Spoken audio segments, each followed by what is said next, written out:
Bonjour les amis, aujourd'hui écoutez-moi, j'ai le plaisir d'accueillir un leader qui nous vient de Belgique. Ça fait exactement 5 ans qu'il est dans l'industrie du marketing de réseau et accrochez la ceinture parce que dans son organisation, il a plus de 13 000 personnes. C'est incroyable. J'ai eu le privilège d'y remettre un trophée sur scène à Spartacus.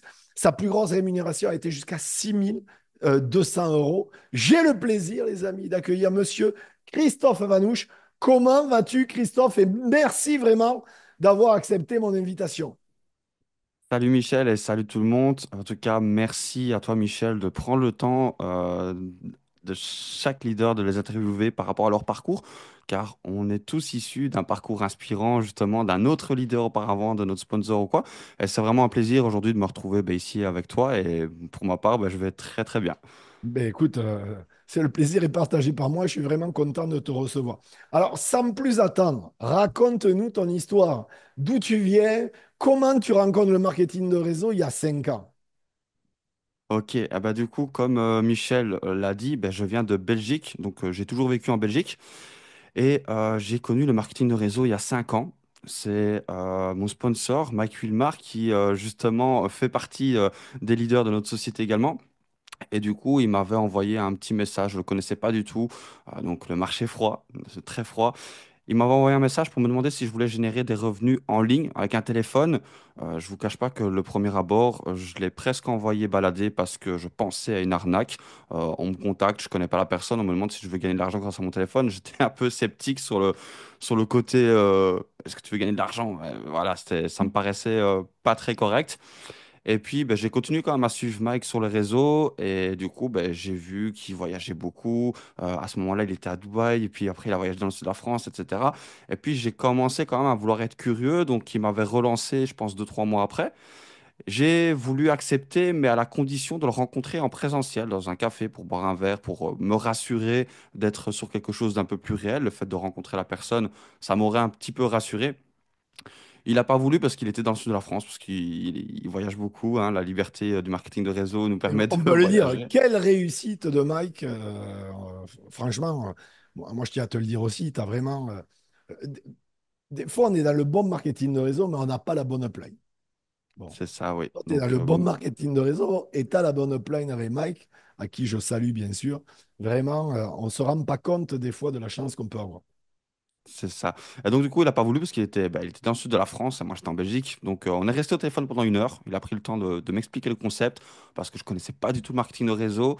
Et je vous avoue que j'ai un parcours scolaire complètement catastrophique. J'ai aucun diplôme, j'ai pas fini mes études parce que j'ai jamais aimé l'école. Ça m'a jamais branché. Voilà, je fais partie de ceux Il y en a beaucoup, t'inquiète pas, et ça va en inspirer beaucoup cette entrevue du coup. Voilà, mais bon, après, voilà, les études de base sont importantes pour quand même avoir quand même un minimum d'intelligence et de connaissances basiques, mais j'ai jamais voulu aller très loin. J'ai fait des études en menuiserie, donc de base j'étais pour un métier manuel. Suite à des problèmes de dos, j'ai pas voulu continuer, donc j'ai voulu essayer d'autres métiers, ça n'a pas réussi. Et puis je me suis retrouvé dans le marketing de réseau avec le contact de Mike. J'ai commandé mon kit, parce que comme dans presque tout le marketing de réseau, on a une licence, un kit à acheter pour commencer. Je l'ai acheté en sachant que je gagnais que 600 euros par mois. Je dépendais des revenus d'aide de l'État, le CPS en Belgique ou l'équivalent du RSA en France. Avec 600 euros par mois, j'ai dû retourner vivre chez ma mère à 25 ans. C'est pas très glorieux, mais voilà, il a fallu passer par là. Et j'ai commencé à faire un petit peu de vente. Je sortais beaucoup à ce moment-là. Donc, je faisais partie des éliminés, comme Michel aime le dire, ceux qui boivent, ceux qui fument, etc. Et je me dis un petit peu plus d'argent de poche pour en plus sortir encore plus. Je me dis pourquoi pas. Et puis, à force de me former, à force d'aller aux formations, à force d'être présent dans la structure, d'être présent avec mon sponsor, j'ai pu comprendre la puissance de ce business et j'ai pu comprendre vraiment l'opportunité d'aller plus loin. Parce que quand j'ai commencé à voir des gars qui gagnaient 4, 5, 6, 7 000 euros par mois, mes yeux, ils ont fait qu'un tour. Et je me suis dit, c'est pas possible, comment ils font. Et c'est de là que j'ai commencé à vraiment développer l'activité. Incroyable. Alors, moi, je voudrais connaître un petit peu, parce que par rapport à ton parcours, ton état d'esprit au quotidien pour développer ton business, pour avoir les résultats que tu as. Est-ce que tu as une routine de travail particulière? Est-ce que tout est planifié? Est-ce que c'est plus au ressenti, au feeling, à l'intuition ou un mix de tout ça? Si tu peux nous en dire un peu plus. Alors, par rapport à mon état d'esprit, donc par rapport au mindset, faut savoir que j'ai fait vraiment un bond et j'ai fait vraiment un choc, et un changement, une transition juste énorme parce qu'avant, j'étais quelqu'un de très négatif. Je pensais que je n'avais pas de chance, je pensais que j'avais la poisse, je pensais que le monde était contre moi, que personne m'aimait. J'étais vraiment ultra très négatif. J'étais très renfermé, je faisais que jouer à la console toute la journée. Enfin voilà, c'était vraiment catastrophique au point de vue mindset. Et grâce au marketing de réseau, bah, avec le développement personnel qu'on a en amont, justement, la phase zéro, hein, j'ai pu vraiment évoluer. Et c'est petit à petit que j'ai pu commencer à me structurer, que j'ai pu commencer à m'organiser. Alors, j'ai commencé très, très vite à développer, quand j'ai compris l'importance de développer. Et après, ben, je suis quelqu'un qui n'est pas spécialement très organisé de base, mais j'aime bien que tout soit carré malgré tout. Donc du coup, bah, ça a créé des petits conflits, ce qui fait que bah, au fur et à mesure d'apprendre et d'acquérir de nouvelles compétences, j'ai pu commencer à développer une méthode de travail qui est tout simplement une duplication de mon sponsor, une duplication de la structure et des choses mises en place par notre société. On a utilisé plusieurs stratégies, mais petit à petit, on a pu vraiment se diriger vers la bonne stratégie. Et donc, comment je travaille aujourd'hui? Ben, c'est très simple. Moi, le marketing de réseau, je le vois comme un mode de vie et pas comme un travail. Donc, c'est un vrai travail. Donc, je tiens vraiment à préciser que ça reste une vraie profession. C'est quelque chose de très sérieux, mais je le prends plus comme un mode de vie. Et si je ne me trompe pas, c'est Steve Jobs qui avait dit, si tu aimes ce que tu fais, tu ne travailleras jamais un jour de ta vie. Et donc, du coup, moi, j'ai Exactement. transformé en mode de vie. Donc, je n'ai pas d'organisation précise. Bien sûr que je prévois mes appels avec mes équipes, avec mes prospects, etc. Mais je peux très bien rester 4 heures sans rien faire, à aller chercher mon fils à l'école ou simplement aller faire les courses ou quoi, comme je peux très bien être derrière mon bureau et travailler. Donc, je veux dire, je suis un petit peu aléatoire. Enfin, je ne sais pas si c'est le bon terme à utiliser, mais je veux dire, c'est pas que je me fixe des horaires de 8 16 heures comme les gens Ah, bien lambda sûr, qui bien sûr. travaillent dans un bureau, quoi. Ouais, Voilà. es à la fois professionnel, tu planifies tout, tu es très carré, mais à la fois, euh, voilà, tu bosses aussi à l'intuition et tu t'obliges pas, comme dans le système traditionnel, du 9-17 heures. Je veux dire, voilà, t'es ouvert sur ton planning. C'est ça, oui. Je juge de ma liberté d'être mon propre patron, tout C'est simplement. aussi l'objectif. Et en faisant du Voilà, marketing de réseau, c'est pouvoir mettre en place un système qui travaille pour soi et pouvoir vivre librement. Parce que la liberté n'a pas de prix, les amis, c'est important. Alors, moi, j'aimerais vraiment que tu nous partages, Christophe, parce que tu en as parlé. Voilà, je suppose que le Christophe, il y a 5 ans, c'est plus le même d'aujourd'hui. Il a évolué positivement comme le bon vin. Voilà, et je suppose que tu as utilisé le développement personnel pour cela. Est-ce que toi, tu es plus lecture, audio, biopic, film à succès, vidéo YouTube, un mix de tout ça? Et peut-être que tu aurais 3 ouvrages ou 3 audios à nous conseiller. alors, lecture, pas du tout, vraiment. Pas du tout. Voilà. J'ai Tu es plus mode déjà, audio. voilà, je suis plus dans l'audio, vidéo. Quand j'ai commencé, j'étais beaucoup, beaucoup, beaucoup à suivre les vidéos d'un YouTuber qui fait des vidéos de motivation, de développement personnel. C'est un Belge en plus d'ailleurs, H5 Motivation. Ah oui, Donc une très chaîne, bien. Très, très bien. une belle petite chaîne Je savais où, pas qu'il était belge. Très bien. ouais, bah J'aime voilà, beaucoup. comme quoi on apprend tous les jours. Ouais, tu vois. David Laroche aussi, qui a un Très très bien. très bon contenu et qui est un leader dans le développement personnel francophone aussi, hein. Franck Nicolas aussi, que j'aime beaucoup, que j'ai beaucoup suivi. Un plus petit qui s'appelle Sonny Court Sonicourt, également, très bien qui aussi. fait, qui reprend également beaucoup de vidéos anglophones, qui traduit lui après en français, etc. J'aime beaucoup aussi les films. Des films qu'on dit pour entrepreneurs ou pour développement personnel, qui ont cette mission, ce but, à travers un film, de partager des valeurs, comme par exemple le célèbre film que tout le monde connaît, enfin presque tout le monde, et que je conseille vraiment à ceux qui ne connaissent pas, À la recherche du bonheur, Will qui, Smith, ouais, voilà, c'est ça, qui est un film que je trouvais tellement inspirant. Il y a le film Le Fondateur aussi, de la création de McDonald's. McDonald's. Voilà, là, on est vraiment plus sur mindset et business. Et voilà, mais vraiment, mon petit préféré, qui m'a permis vraiment d'avoir euh, cet état d'esprit de persévérance et de ne jamais oublier ses rêves. Alors là, je sors complètement du classique et du habituel que je viens de citer. C'est un manga, donc les gens qualifient ça de truc pour enfants, mais dans certains, c'est puissance, c'est Naruto. Naruto, ok, très bien. Ça paraît bizarre, ça paraît spécial, Ah non, mais non, moi, rien ne me paraît spécial. Ce qui est très inspirant d'ailleurs, parce que ça permet de voir d'autres horizons. Moi, par exemple, Picsou m'a inspiré, tu vois, et ça peut faire rire les gens, tu vois, mais c'est la réalité. Donc moi, c'est une histoire générationnelle.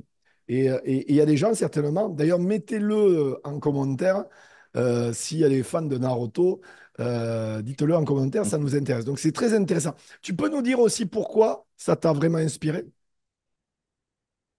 Pourquoi ça m'a inspiré? Ben, au-delà du fait que ce soit un manga, donc un animé, au-delà que ce soit avec des pouvoirs décidés là, c'est vraiment par rapport à la mentalité du personnage principal qui a un rêve et qui se démène vraiment dans tous les sens pour accomplir son rêve. Et pourtant, c'était le cancre de la classe. C'était le moins bon, c'était le plus nul de la classe. Et finalement, tout à la fin de la série, donc c'est quand même 720 épisodes de 20 minutes, donc c'est très long, mais j'ai regardé ça sur plusieurs années également. Mais à la fin, il réalise son rêve et c'est lui qui est le plus haut gradé de son village à ce moment-là.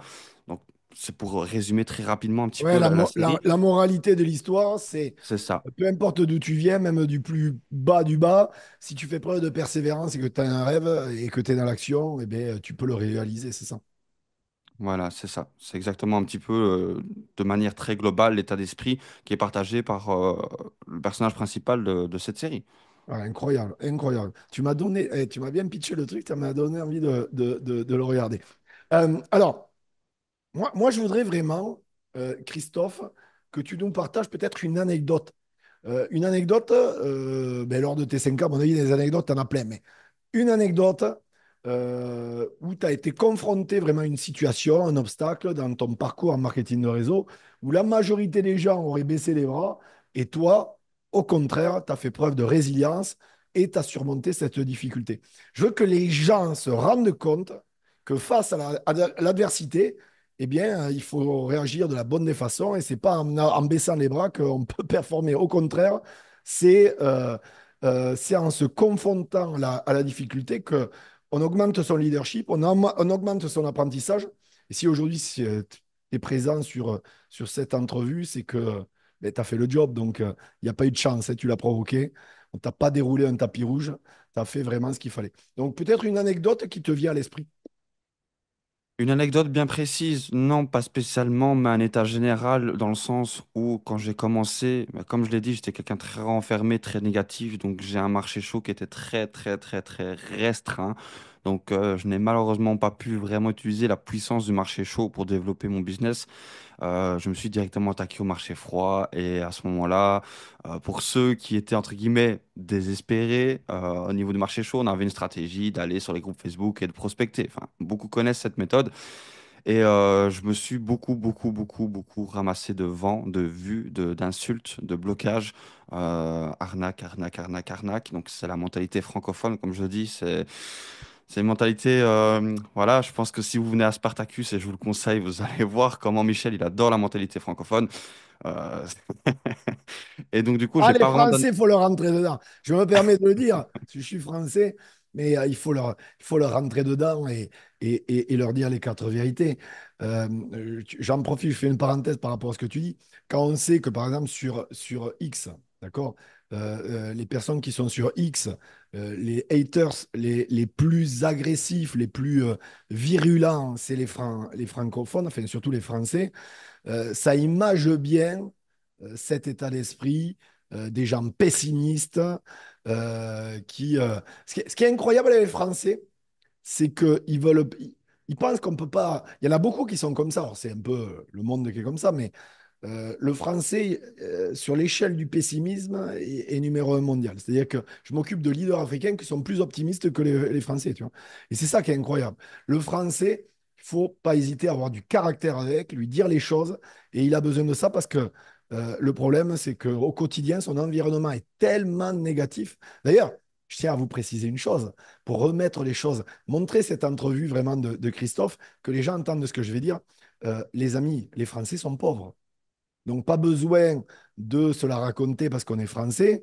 À part les droits de l'homme et la sécurité sociale, la majorité des Français n'ont pas d'argent. Donc, arrêtez de vous croire là où vous êtes parce que vous y êtes en pleine la précarité, les amis. Donc, voilà. Tu m'as tendu la perche, il ne faut pas me chauffer avec les Français, mais je me permets de le dire, je suis français et c'est factuel. Aujourd'hui, les Français sont pauvres. D'ailleurs, même les Belges, ta communauté quand même, ne Oui. parlent pas de leur salaire en brut. Il n'y a que les Français, tellement ils ont honte de leur salaire dans le système traditionnel. Donc, pour vous dire, donc voilà, merci de m'avoir passé le bâton, Christophe.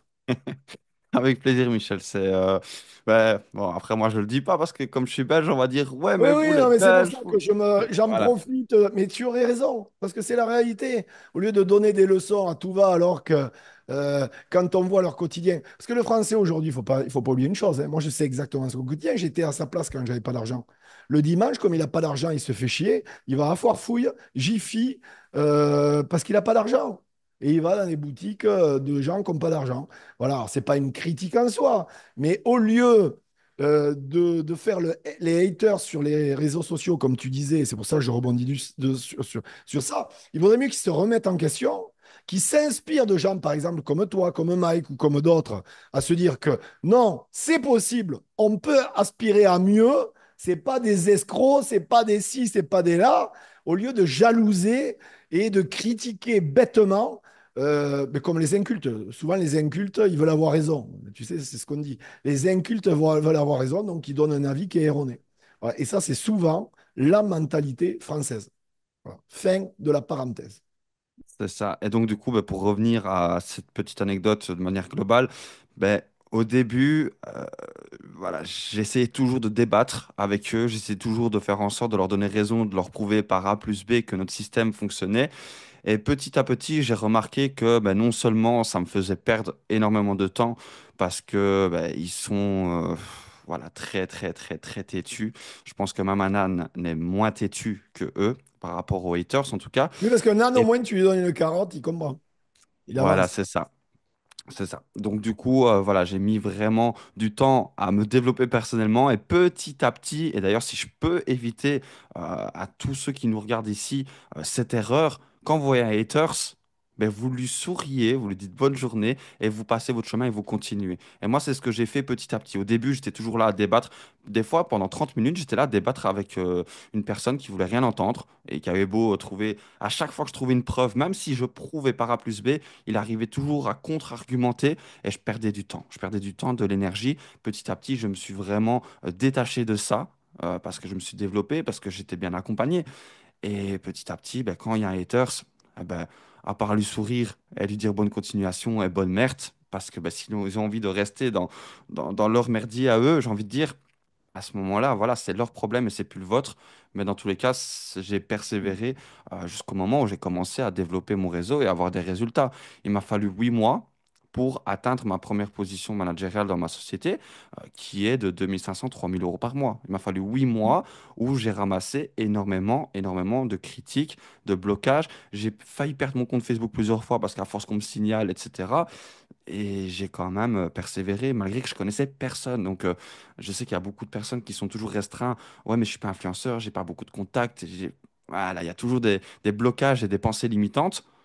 Et moi, j'ai cet exemple d'être la personne qui a réussi malgré toutes ces pensées limitantes qu'on pourrait avoir par rapport au marché chaud, au contact, etc. C'est intéressant ce que tu me dis parce que Donald Trump avait dit un jour, est-ce que tu préfères avoir raison ou devenir riche? Et c'est vrai que par rapport aux haters, à tous les gens qui critiquent, qui essaient de vous tirer vers le bas, vous devez vous détacher émotionnellement, laissez-les parler. Pendant qu'ils parlent, vous agissez et vous avez des résultats comme Christophe. Bravo à toi, Christophe, en tout cas pour cette belle, très belle évolution. Alors, euh, 5 ans dans l'industrie, donc tu as commencé juste avant le Covid, si je ne dis pas de bêtises. C'est ça? C'est ça, oui, Voilà. oui. Donc tu as connu l'avant-Covid, le pendant-Covid et l'après-Covid. J'aimerais avoir ta vision aujourd'hui de l'industrie du marketing de réseau. Alors, c'est très simple. Moi, je n'aime pas utiliser le terme Covid parce que c'est un terme qui a, je pense, baissé le taux vibratoire de la planète complète à un niveau tellement bas, Je au suis niveau d'accord. négatif. S'il te plaît? Je suis d'accord avec toi. Ouais, voilà. Moi, j'ai envie d'appeler ça l'âge d'or. On est passé vraiment d'une ère à une autre. Bien qu'avant le Covid, j'étais pas encore assez expérimenté, mais malgré tout ça, j'ai quand même vu une énorme différence, une énorme évolution. Je rejoins également le livre de Robert Kiyosaki avec l'industrie du 21e siècle, qui, je trouve, grâce au Covid, s'est encore plus concrétisé par rapport à notre profession, par rapport à notre industrie, qui est le marketing de réseau, qui, pendant le Covid, on a fait du x2, x3 en termes de chiffre d'affaires, en termes de position, en termes de revenus. On a vraiment connu une croissance. C'est triste pour les personnes qui ont perdu leur boulot pendant le Covid. Je pense à tous ceux de l'ORECA, enfin de l'industrie alimentaire. Je pense à toutes les personnes qui ont malheureusement perdu leur travail et c'est une triste réalité. Mais d'un autre côté, ça nous apporte avantage et ça nous a permis de leur faire découvrir une industrie qui leur a apporté mieux. Alors, il y a eu des personnes qui ont profité du Covid, qui ont évolué pendant le Covid, mais après le Covid, ils ont repris leur activité normale parce qu'ils n'ont pas débloqué le mindset assez bon pour dire de rester dans l'industrie marketing de réseau, et c'est OK pour eux. Mais il y a eu vraiment, ouais, il y a eu vraiment beaucoup de bousculements, de changements dans la façon de penser, de développer l'industrie du marketing de réseau, je trouve. Mais c'est exactement ça. Et quand on voit, en plus, moi j'ai un point de vue là. Tu vois, j'étais en France et je suis parti en France, je fais un aller-retour là, pour un ami à moi qui avait un événement. Et même si je ne regarde pas les infos, que je fuis le négatif, euh, parce qu'il faut fuir le négatif, malheureusement, on nous impose des fois la télé, les infos, etc. Tu vas dans une réception d'hôtel, il y a la télé qui tourne en boucle et t'attends ton tour pour faire ton check-in. Tu es à l'aéroport, ben, il y a la télé pareil. Enfin, bon, tu connais la musique. Tu es dans le Uber, bon, voilà, peu importe. Et là, en 48 heures, j'ai entendu, écoute-moi, c'est pas du négatif. Je pense que le mot n'est pas approprié. Et là, il y a une vraie vague apparemment de plans sociaux en France. Je parle de la France, je ne sais pas comment c'est en Belgique, mais de plans sociaux par milliers et milliers de licenciements. J'avais annoncé avant une déflation qui allait arriver. Ben là, elle arrive. Vous voyez, je ne me suis pas loupé. Euh, Moi, je pense que pour notre industrie, le timing est parfait. Plus ce sera la crise en termes de crise économique, où les gens perdront leur job, ils vont se réveiller que maintenant, ils ne doivent plus être dépendants d'un patron. Et c'est pour ça qu'il y aura de plus en plus de gens qui vont te rejoindre à toi, Christophe, qui vont rejoindre l'industrie du marketing de réseau, parce que le contexte économique pousse à cela parce que les gens se rendent compte que le système traditionnel, il n'a pas un genou à terre, il en a deux. Et il est malade. J'ai envie de dire, même en phase de terminale. Donc, tout pousse à croire qu'il y a de vrais, enfin voilà, il y a de beaux jours devant nous et que ça va s'accélérer. D'ailleurs, moi, en 2 ans, en tant que coach indépendant en marketing de réseau, les 2 dernières années, là, j'ai jamais vu autant de gens se lancer dans l'industrie. C'est impressionnant. Impressionnant. C'est vrai que ça devient de plus en plus fréquent. Rien que le mois dernier, dans mon réseau à moi, juste le mien, on a eu 1688 nouveaux collaborateurs. Incroyable. Incroyable. Et ça va accélérer encore plus parce que les gens ne peuvent plus se suffire des aides, ne peuvent plus se suffire de leur job, que la plupart vont perdre, et même quand ils ne le perdent pas. Moi, je me rappelle à l'époque, il y a 17 ans, la fin du mois, c'était le 25 du mois, 17 ans plus tard, la fin du mois pour les gens, malheureusement, parce que je dis malheureusement, parce que c'est quelque part une souffrance pour eux, c'est le 5 du mois. Donc, le contexte économique pousse dans la bonne direction, en tout cas, pour les gens qui développent, comme toi, une activité en marketing d'ose. Donc, les amis, c'est le bon timing. Accrochez-vous. Prenez exemple sur Christophe, vraiment. Alors, je voudrais vraiment te poser la question que je pose à tous mes invités sur la fameuse question des 3 conseils que tu aimerais nous partager aujourd'hui. Alors, je sais encore une fois qu'il y en a des centaines de conseils à donner, mais ton expérience de 5 ans, certainement, tu as 3 conseils qui te paraissent le plus pertinents à partager aujourd'hui pour quelqu'un qui vient de se lancer ou qui s'est lancé dans le marketing de réseau et qui souhaite avoir de vrais résultats. Alors, le premier conseil, et ça c'est vraiment un sujet sur lequel je m'appuie énormément, c'est vraiment le développement personnel. Parce qu'on a beau avoir les outils, on a beau avoir le bon sponsor, on a beau avoir tout à portée de main et qu'on nous déroule sur un tapis rouge limite, si on n'a pas le bon mindset et la bonne conscience, le bon développement personnel, Étant une personne qui était très négative avant et qui maintenant ne l'est plus, je n'ai plus jamais regardé les infos. Donc, par rapport à ce que tu disais avec les infos, ben, je les évite aussi. Donc, tu me demandes comment ça se passe en Belgique, je ne sais pas. Je ne suis pas au courant de tout ça, je ne m'intéresse Très pas à tout bien. ça. Je m'intéresse qu'à développer mon activité, mais vraiment développez-vous personnellement. Ça, je pense que c'est la plus importante. Pour ceux qui n'ont pas vu, la vidéo sur les phases avec Michel, justement, qui est une vidéo qui nous a beaucoup impacté dans notre réseau, hein.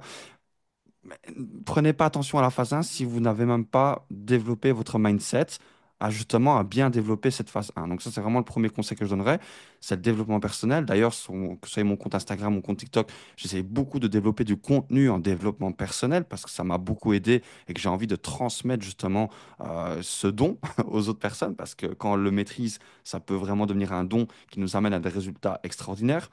En deuxième conseil, ben, je partirai toujours sur la persévérance, hein. La persévérance, comme j'expliquais auparavant, j'avais beaucoup de refus et j'ai continué, continué, continué, continué. Et c'est à force de continuer qu'on obtient des résultats. Et je sais que parfois, ça peut être démoralisant d'avoir des refus, d'avoir des mauvaises journées. Je sais que tout le monde a des problèmes dans sa vie. Michel a des problèmes, j'ai des problèmes, on a tous des problèmes. Mais tout va dépendre de mon premier conseil, de comment vous êtes développé personnellement, pour justement réagir et continuer à persévérer dans vos actions quotidiennes par rapport à vos objectifs. Je dis toujours quand je démarre un consultant, si tu as envie de gagner que 300 euros ou 10 000 euros par mois, c'est OK. Je m'en fous de ce que tu as envie de gagner, mais dans tous les cas, moi, je vais t'accompagner pour aller chercher et tu vas devoir persévérer et tu vas devoir mettre les choses en place. Et en troisième conseil, ça, c'est le truc que j'adore le plus dans le marketing de réseau. Je suis vraiment comme un gosse quand j'assiste aux événements. Les événements, c'est Eric Houry qui avait dit que la meilleure compétence, la mieux payée au monde dans le marketing de réseau, ce sont les événements. C'est ni la vente, ni le recrutement, ce sont les événements. Et ça, c'est vraiment quelque chose que j'appuie beaucoup. Je n'ai raté aucun événement de ma société depuis 5 ans. J'ai pu assister à l'événement Spartacus ici dernièrement en septembre, l'avant-dernière marche sur le feu, hein. J'ai pu assister à cette magnifique marche sur le feu et ainsi que ces 4 jours en immersion avec Michel et une grosse partie de notre société. Je pense qu'on a un peu été beaucoup sur cet événement qui était génial. Mais vraiment, les événements, ça, c'est la chose que je partage le plus, que j'essaie de maximum promotionner parce que parfois, c'est ce qui amène vraiment le déclic euh, et qui réveille la conscience en fois deux. D'ailleurs, j'en profite pour rappeler que Mike sera présent au prochain Spartacus. Il fera partie des intervenants. Mike, tu as appelé au prochain Spartacus qui aura lieu au Palais des Congrès de Toulouse, forcément. Et ben écoutez, les amis, c'était Monsieur Christophe Vanouche. Les amis, je mets en description ses réseaux sociaux. N'hésitez pas à le contacter, n'hésitez pas à contacter Christophe, fera un plaisir de vous répondre. Bien sûr, likez cette vidéo, partagez cette vidéo dans toutes vos équipes, commentez la vidéo. Bien entendu, abonnez-vous à ma chaîne, les amis, vous serez bénis sur 10 générations. Christophe, merci beaucoup vraiment pour toute la valeur ajoutée que tu nous as apportée aujourd'hui. Vraiment, bravo. Merci. Et les Super, merci amis, bien. je vous dis à très bientôt. Bye bye.